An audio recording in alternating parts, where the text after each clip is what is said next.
Lenny's doing a good job. I picked these songs for him, and so I appreciate him doing that. So I tell you what, that last question I asked the kiddos here, that waiting for heaven is tough, isn't it? It's tough for us to wait so long for heaven. Now, we're not going to have to wait 700 years or even 400 years. But we have to wait our whole lives. It can be hard. It can be hard. These magi, they followed the Star of Bethlehem here, and I appreciate us reading that. We just read it, so go a little bit faster. So they followed the Star of Bethlehem to where Jesus laid. You know, some think that it was a couple of planets that were together that kind of created the showing of where Jesus was born. But it's interesting that they followed the evidence. They followed the path that God had given them and that God gives each one of you. But they followed by faith. They needed great faith in order to go, didn't they? Likewise for us. There's great evidence for us to find Jesus. There's great evidence for everybody to find Jesus and to find God. If they're allowed to follow the evidence, follow the path that God's given you, and take a step of faith. We can learn a lot from the Magi here. But it took great sacrifice and a lot of time. I talked about how long to travel, just 5 miles from Jerusalem down to Bethlehem. Now these guys came from a long ways away. I would imagine months of travel that they came. Amazing sacrifice that they took because they thought it was worthwhile. But they kept their eyes fixed on the star and they found Jesus. And in the end, they are the ones that were blessed. Yes, they gave gifts. But I think if we could ask them, they would say, we are the ones that are blessed. We got to see the King of the Jews. The Messiah that's been waiting for 700 years since Micah said that. Hopefully you would say the same. So Herod here, he plays a bad part. Now he is known as Herod the Great. And it's still referred to, if you watch videos, I watched a video this week about Herod, and they say, oh, Herod the Great. He was great because he was known as a very good architect. And Jerusalem, he built most of Jerusalem up and made it what it is today. But he was ruthless. He even killed 2 or 3 of his own sons so they wouldn't overtake him. So he was ruthless. Of course, he killed so many young people as well. So Jesus, the King of the Jews, was a threat to him. Was a threat, and he couldn't take that. Threats have to be eradicated before they can actually threaten. And that's the way Herod went about it. Jesus was a threat to what was most important to Herod. Now it's ironic that also Jesus came to fulfill what Herod truly needed. Herod was a Jew himself. Before any of the princes of other places came to marry his daughters, he would make sure that they had to be circumcised. Because he was still a Jewish person. So he was afraid of Jesus, the King of the Jews, and yet Jesus was coming to fulfill what he believed in.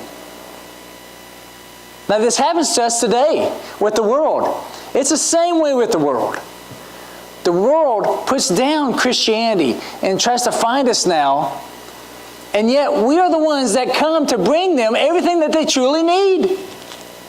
Isn't it ironic? And it's sad because the world is only hurting itself. Non-believers are hurting themselves by putting down Christianity and turning away from the great option they have. John 3:19 says this, "This is the judgment that the light has come into the world, and men love the darkness rather than the light, for their deeds were evil." Jesus referred to himself as light, and John wrote about this in John and also in 1 John here. And so the Star of Bethlehem, truly, here in 1 John it says this again, "This is the message we have heard from him and announced to you, that God is light, and in Him there is no darkness at all. If we say that we have fellowship with Him and yet walk in the darkness, we lie and do not practice the truth. But if we walk in the light as He Himself is in the light, we have fellowship with one another, and the blood of Jesus, His Son, cleanses us from all sin. Jesus is the star, is He not? Jesus is the light that we still follow today. Now, it's going to take sacrifice and a lot of time. It takes your whole life to follow that light to Jesus. The Magi were wise to follow the light that took them to Jesus. Are we that wise as well? Because I believe we are still supposed to follow the light. That's Jesus. And we will find Him. Stay true. If we stay on the path, follow the evidence, and are faithful, then we will find Jesus. And He will be there waiting for us.